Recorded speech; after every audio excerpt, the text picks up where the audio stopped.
Barry Allen, who is a crime scene investigator by day and a costume superhero by night. And by day, actually. Now that I think about it, he almost never goes to do his job. What's that about, Scott? I don't know. He might have got laid off.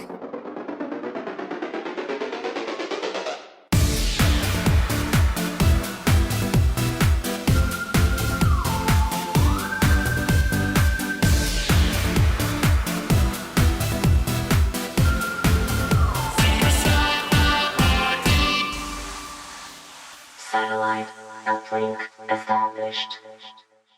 Hey everybody, welcome to this turkified episode of Super Sci-Fi Party, the only podcast where we talk exclusively about fun science fiction movies, TV shows, and more. No post-apocalyptic downer sci-fi allowed. My name is Todd K, and with me always is my broiled, grilled, roasted, baked, sauteed, poached, smoked, deep-fried co-host and brother, Scott K. How are you doing on this Turkey Day Eve, Scott? Doing good and kind of hungry for some mashed potatoes now. Are you excited about consuming mass quantities tomorrow? Definitely. Ditto. It's going to be a little different doing our family gathering through an iPad, but it does have an advantages. If you have a relative you don't care to hear from, just click mute and then nod and smile. Nod and smile. Nod and smile. That's good. That gets you through meetings too. For those who are not from the United States, tomorrow is Thanksgiving, which is a national holiday where we give thanks for the things worth being thankful for. Like large quantities of food. And then we consume large quantities of food. And some of you are thinking, how is that different from any other day? We get the day off from work if you have a job. Today we're talking about a fun Thanksgiving episode of CW's The Flash. The episode is titled, Oh Come All Ye Thankful, Season 5, Episode 7.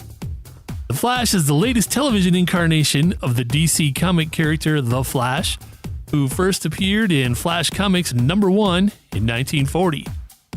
The CW network started airing The Flash in 2014.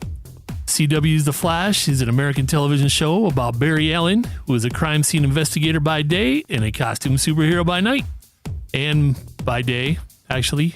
Now that I think about it, he almost never goes to do his job. What's that about, Scott? I don't know. He might have got laid off.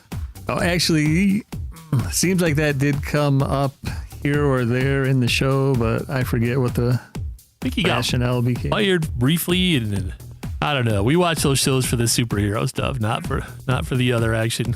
I'll say if we actually saw him doing his regular job, we'd be like, come on, where's the superheroes? Exactly. Anyhow, the Flash is the fastest man alive after being empowered with superhuman speed during a particle accelerator explosion at S.T.A.R Labs. S.T.A.R, which is an acronym. Pop quiz, Scott, for you and for all the Flash fans out there. What does the acronym S.T.A.R stand for in S.T.A.R Labs? S.T.A.R. See, I know the end is research, but that's all I got. That's more words than I got. Before I looked it up, it's scientific and technological advanced research.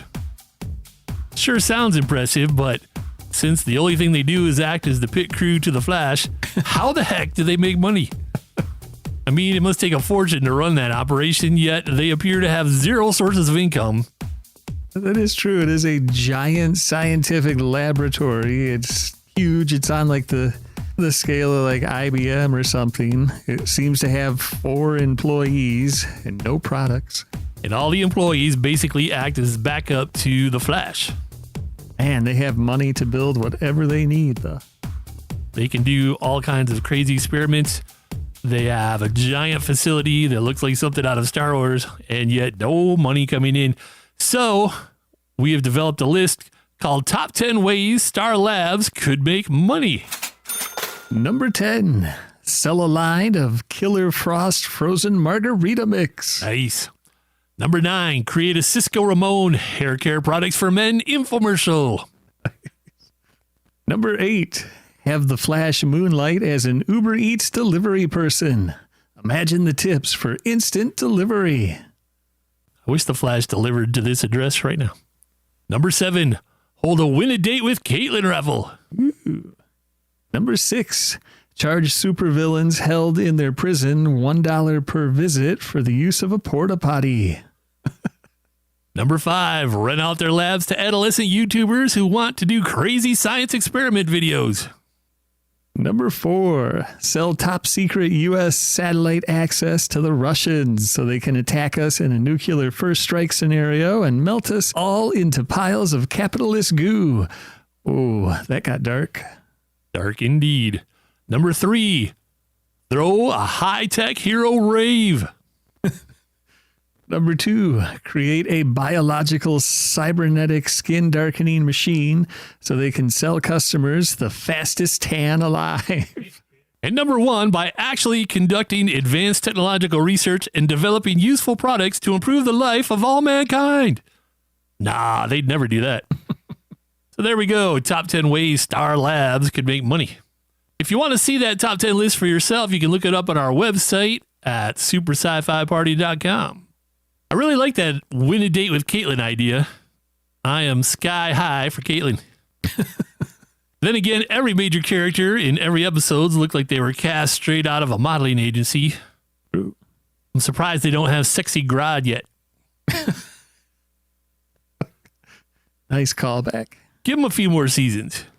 The Thanksgiving episode we're talking about today is called O Come All Ye Thankful, which originally aired on the WB network on November 27th, 2018. Scott, what was competing with The Flash on November 27th, 2018? All right. On ABC, we had The Connors, and then The Kids Are All Right.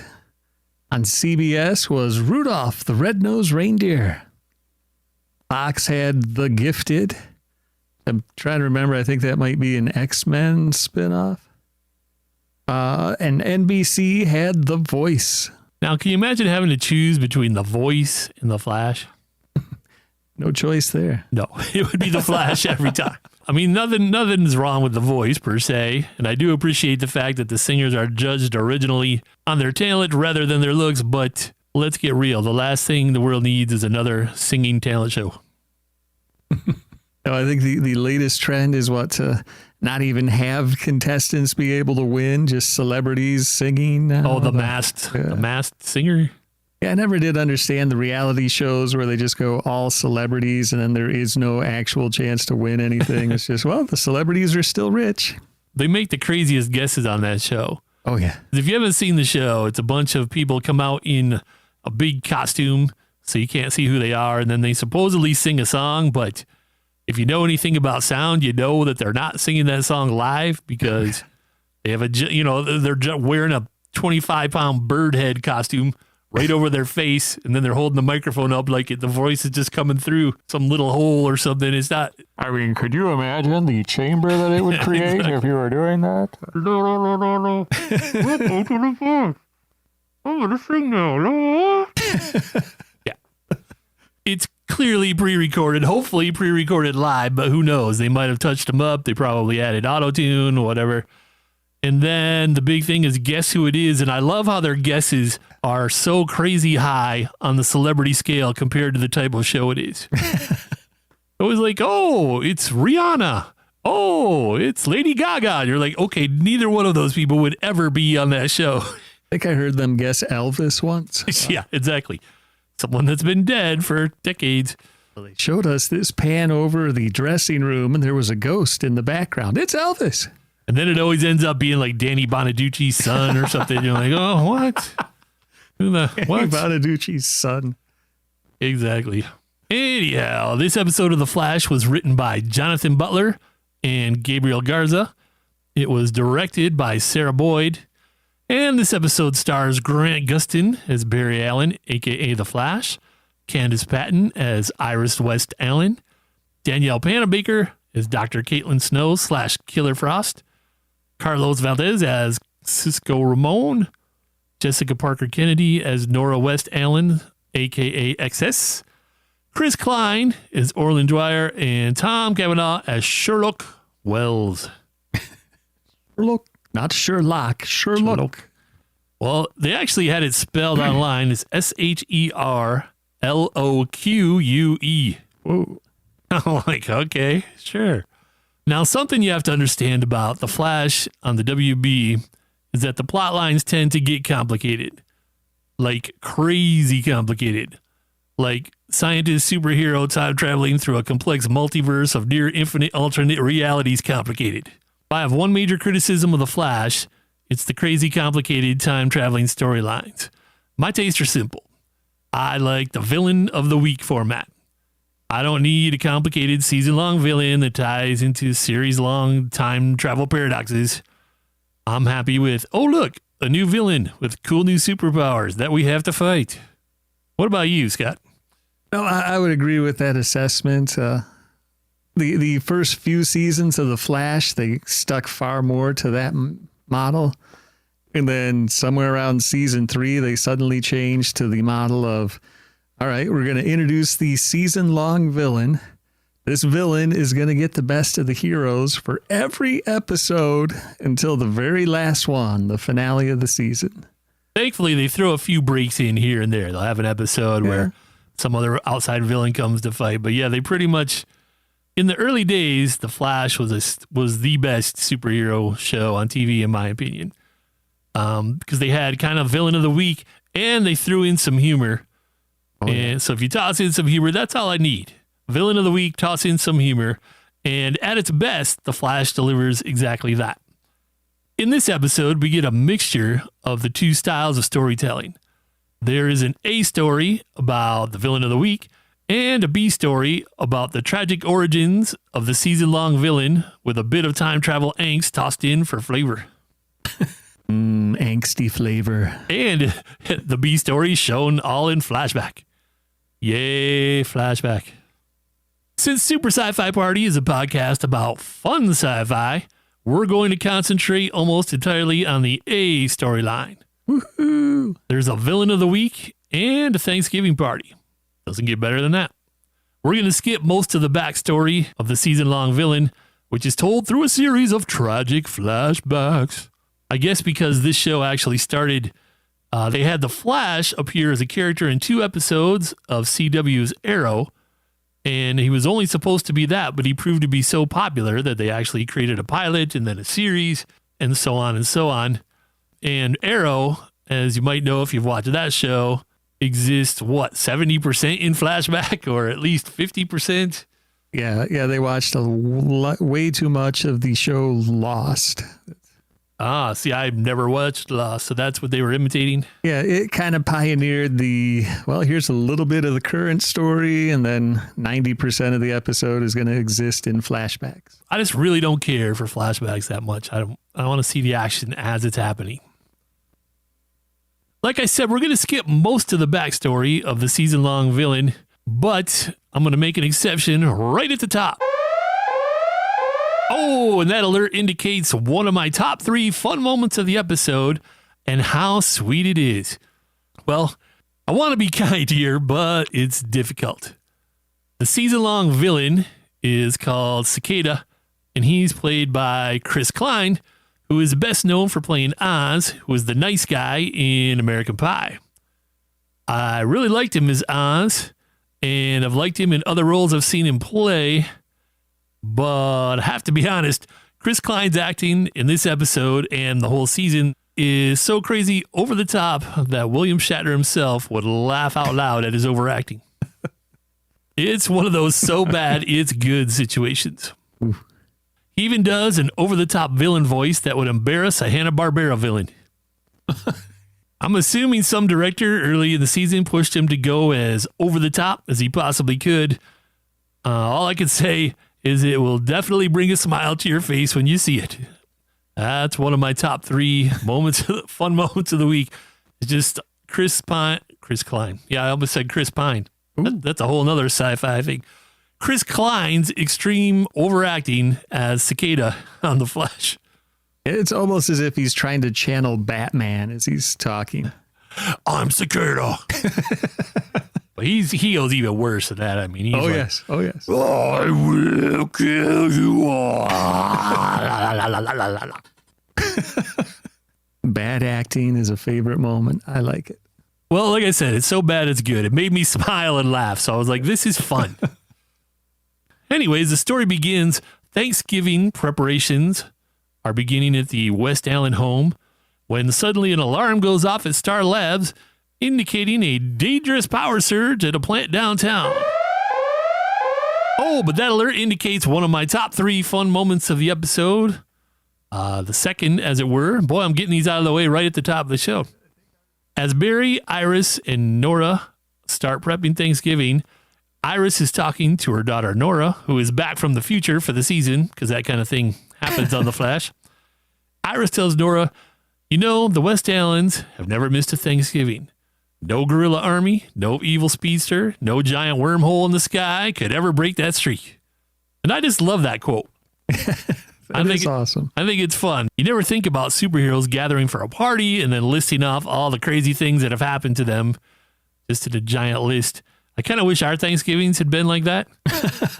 Guerrilla armies and evil speedsters, giant wormholes, depending on where the wormhole goes.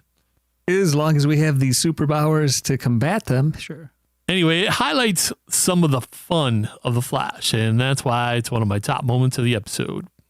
So the group begins gathering at the West Allen home for Thanksgiving when an alarm goes off at S.T.A.R Labs, indicating a dangerous power surge at a power plant downtown. Barry and Nora speed downtown to discover that the plant is being assaulted by a lightning storm. Of course, it turns out that there's an experimental cold fusion core at this particular power plant, and if it is hit by lightning, it could explode, taking out the whole block. Okay, so I get that this event will turn out to be supervillain powered, but why in the heck would the city build an unstable experimental cold fusion core that could be hit by a lightning bolt? Well, you know, I mean, they're just a city. They don't have like a super secret research lab nearby that could have helped out. They're like, storms don't happen. Let's just put it here where it could be easily hit by lightning and take out a city block. I mean, this is the same city that had a massive particle accelerator explosion a few years prior. You think they'd learn.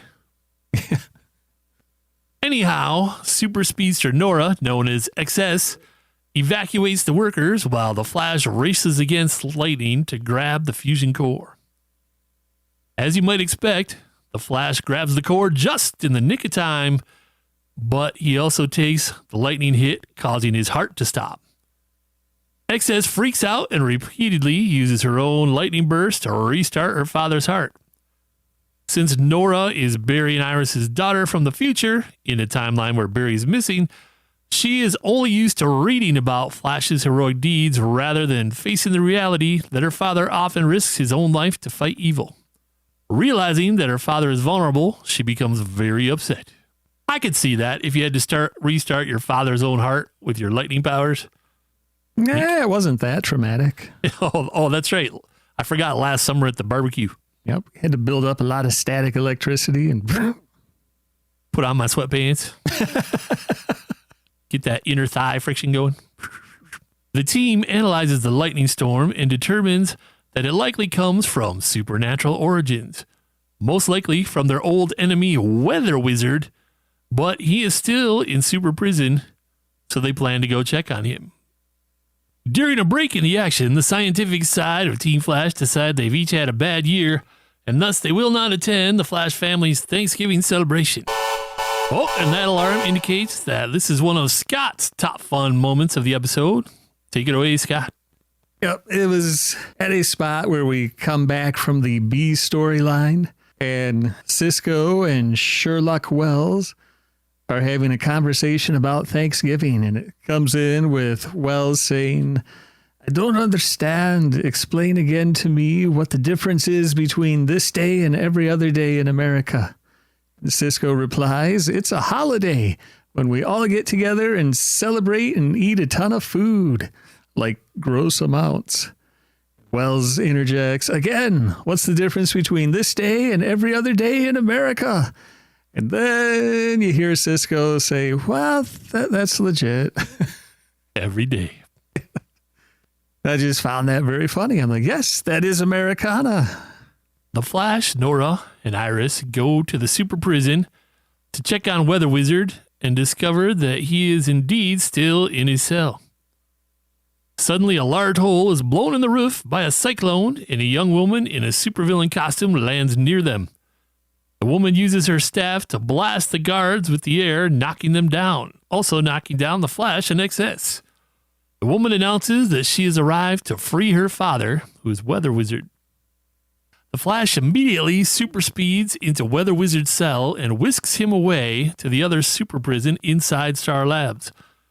This angers the woman, who tells Flash and XS that they have 1 hour to release her father, or she will wreck the city. The Flash returns to S.T.A.R Labs and questions Weather Wizard, but he claims he barely knows his daughter. He was a teen father and a deadbeat dad. He claims to have no knowledge of the prison break. Meanwhile, the rest of Team Flash briefly debate the merits of Thanksgiving and then turn their attention to researching Weather Wizard's daughter, who they name Weather Witch. It appears she replicated her father's powers via a technological staff she carries. The team decides the only thing to do is turn over Weather Wizard to his daughter to save the city. The Flash and XS meet Weather Witch downtown and hand her father over. Once Weather Wizard is free, he prepares to unleash his weather powers upon the Flash, but he's interrupted by his daughter, who uses lightning from her staff to shock the Flash and XS, who both fall to the ground.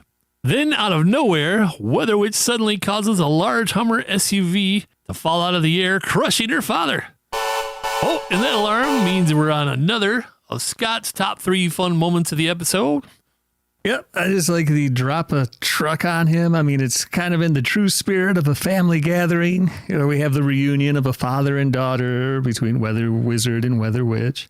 Weather Witch, then uses her powers to zap the heroes out of the way, and as he stated, drops a Hummer on her father. And then she gets out her like one-liners there, and it's like, oh, don't feel bad. He was a selfish beep who abandoned his family. Anyways, thanks for helping me drop a truck on my dad. Yeah, this is really the Flash at its best. The only reason I didn't choose this as one of my top 3 is because I knew you would, and I didn't want us to overlap. But it's really great because you're expecting her to come to free her father, and then all of a sudden she squashes him with a giant SUV. For those who don't know, a Hummer is a giant square-looking SUV. And fortunately, you don't see a lot of blood and guts or anything. He's just gone. She just smashes him flat, and basically says he was a jerk dad, and that's all she wanted to do. She didn't really want him to get away from prison. She just wanted to have her revenge. As the SUV falls to its side after crushing Weather Wizard, it is revealed that Team Flash has been using a hologram projector to fake the presence of Weather Wizard, who is still safely imprisoned at S.T.A.R Labs. Weather Witch is enraged by the deception and flies off to attack the city. You know, it's a little odd that she flies off to attack the city and then the gang goes back to S.T.A.R Labs for a bit, and there's kind of like a pause. Kind of seemed like she was going straight there to attack, but well, you know, they got to check in, make sure the turkey's cooking right, hasn't started burning. Work the B storyline, do some laundry, whatever. I got. Anyway, roast the turkey. Weather Witch decides to attack the city airport with her staff. Team Flash determines that the best way to fight weather is with weather, so they have XS retrieve Weather Wizard's wand from their archives, and they give it to the Flash. Weather Witch starts to create lightning tornado to destroy the airport. XS protects the crowd of civilians, and the Flash runs at super speed in a circular pattern reverse to the tornado while holding Weather Wizard's wand to absorb the lightning. Weather Witch shoots a bolt of lightning at the Flash, who counters with his own lightning, and of course the Flash wins the battle and arrests Weather Witch. Yay. Yeah, this is kind of an observation on the Flash. Before the battle, you know, as he just got the Weather Wizard's wand, he kind of looks at the rest of the team and goes, oh, what am I supposed to do with this? And in my mind, I'm thinking, duh, you're going to do what you always do, run in a circle around the bad guy really fast, and then somehow that will defeat them. That does seem to be the solution to all problems on the Flash. He runs in circles. Also, thinking back to when the Weather Wizard had just been freed, supposedly, and I guess that was actually Iris acting as the Weather Wizard in a hologram generator. But he was acting like he was going to do something with his hands, and apparently he needs a wand. So I don't know. Yeah, that is a little weird. Maybe I missed something. Anyway, with the battle over, attention returns to Thanksgiving. Cisco, Caitlin, and Sherlock are drinking shots and having an anti-Thanksgiving pity party at S.T.A.R Labs when Caitlin's alter ego Killer Frost makes an appearance to convince them to attend Thanksgiving with the Flash. With the villain vanquished and the pity party stopped, the real Thanksgiving at Iris and Barry's place begins. Well, that sound effect indicates it's the last of my top fun moments of the episode. I call this one of my top fun moments just because the scene is a stereotypical perfect Thanksgiving scene. All the food looks like it was prepared by professional chefs. Everything is bathed in super flattering amber light. We Are Family is playing on the stereo. I like it because it's just one of those all is right with the world moments, and it makes me remember good times. That is my final top fun moment of the episode. And we're going to call that the end of The Flash, Oh Come All Ye Faithful, since we're skipping the depressing B storyline. What did you think of this episode, or even The Flash overall, Scott? I mean, this episode was kind of a return to their roots and interjecting fun into it. And I really appreciated that. It was good, even with the depressing B storyline looming over it. It still managed to be fun to me, anyways. And the phenomenal overacting of Chris Klein. Well, there is a phenomenon that you and I have both noticed with the DC television shows that we've christened the no actor left behind policy. Oh yeah. Most of these shows are shot in Vancouver, Canada. And I don't know if there's a lack of TV actors in that area or what, but it seems like these shows will do whatever it takes to reuse the same actors over and over. Even if their character dies, the shows will invent elaborate explanations to justify the same actors playing different characters, or the same characters that come back in inexplicable ways. We're talking magic, clones, alternate reality versions of the character, robot copies, whatever it takes, so they can keep reusing the same actors. I still don't know if I find it hilarious or annoying. Sometimes yes, sometimes no. Yeah, exactly. I think it's their way of getting around the Game of Thrones, anybody could die at any episode thing, when they really don't want anyone to die. Yeah, I think the main problem is when no actor ever really leaves a show, it means no villain is ever really defeated. It kind of lends a hopelessness to the show. Like they have to bring back X actor, Y actor, Z actress all the time. And you know they're never actually truly going anywhere. So it kind of lowers the stakes. And I don't understand because there is anything but a lack of actors who would want to be on one of these shows. So why they have to stick to the same 20 actors and just rotate them round and round and round, I don't really understand. I mean, it's true once in a while someone will leave the show for good, but it's rare and you notice it. But all the other times it's like, oh, you look exactly like my friend. You must be her zombie clone. Oh, you look exactly like that girl I used to date. Oh, I guess you're an alien replicated hologram version of her. Any explanation they can find. They're like, this will explain why we have the same actors. Ha ha. I'm like, just get some new actors. Yep, and failing that, which rarely happens, they're usually very successful, then they just dump them onto a different show on the CW. Exactly. They're like, oh, no, that actor's long gone. Just to the set right next door where they film another CW superhero show. I mean, that's exactly what you were saying, though. Just alternate dimension. You know, they're just like, all right, shift them over. Welcome to Earth 25.3. And now your name is Philo instead of Philo. Okay, great. As far as my overall thoughts on The Flash, I will say this. At its best, The Flash is one of the coolest and most fun of all the DC superhero TV shows, maybe second only to the revamped Legends of Tomorrow. It doesn't suffer from the darkness of Arrow or the heavy-handed political messages of Supergirl. When The Flash gets to relax and do an episode that concentrates on a pithy new villain of the week, the show is great.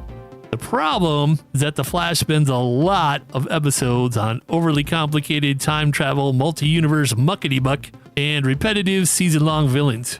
It loses itself in its own complicated drama when it doesn't need any of that.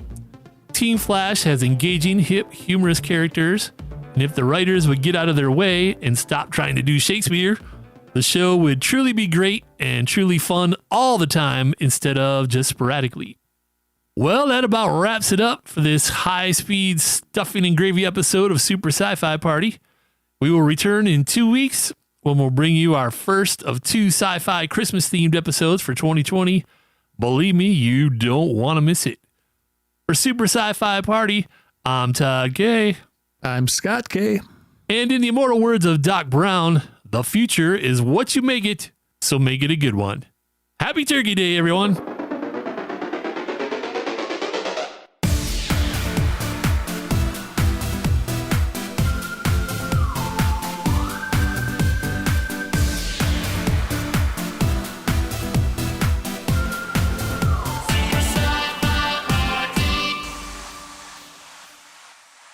Get stuffed.